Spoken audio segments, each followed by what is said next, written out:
öz pikirini açyk aýdan adamlar ýitirim bolýar. Käbirleri türmä düşýär. Ýene käbirleri bolsa daşary ýurtda ýaşasa da izarlanýar. Human Rights Watch guramasy Türkmenistandaky adam hukuklary boýunça täze proýektinde hut şeýle wakalary jemläp ýurtda we onuň çäklerinden daşarda repressiýalaryň güýçlenendigine aýdýar. Guramanyň iýunyň ayagynda çap eden proýektine görä türkmen häkimetleri onlarça ýyl bäri bir kanun tutsak etmek, mejburi ýitirim etmek we siýasy sebäpleri bilen izarlamak arkaly tapawutly pikirleri basyp ýatyrýar. Indi bolsa bu gysyslar ýurduň serhetlerinden hem geçipdir. We're talking about two men, Alisha Sakhatov and Abdullah Orusov, what we define as dissident bloggers in Turkey. They've been in Turkey for some time. They set up YouTube channels. They were called in for questioning in spring 2025.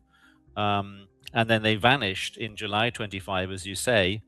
And they've been disappeared in the sense we fear an enforced disappearance since July 2025. We are very concerned they may have been extradited without information being shared back to Turkmenistan. Human Rights Watch bu iki aktivistiň wakatynyň ýeke täk däldigini belleýär. Guramanyň proýektinde henizem türmede saklanýan Mansur Mingelov, Murat Düsemow, daşary ýurtdan zor bilen alınıp gidilen Saddam Gulamow, Mälikberdi Allamuradov we beýleki aktivistler baradaky maglumatlary berilýär. Hasabatda transmilli repressiýalaryň usullary hem beýan edilýär. Oňa adamlary bir kanun tutsak etmek ýa-da zor bilen ýurduny gaýtarmak, sanly gözegçilik, konsulluk hyzmatlaryny batys guraly höküminde ulanmak, şeýle hem daşary ýurtda ýaşaýan aktivistleriň Türkmenistandaky ýakynlaryny izarlamak ýaly hereketler girýär. Human Rights Watch'un bellemegine görä, daşary ýurtlardaky türkmen raýatlaryna pasport bermekden ýa-da olary täzelemekden ýüz öwrümek hem häkimetleriň batys gurallarynyň birine öwrülipdir.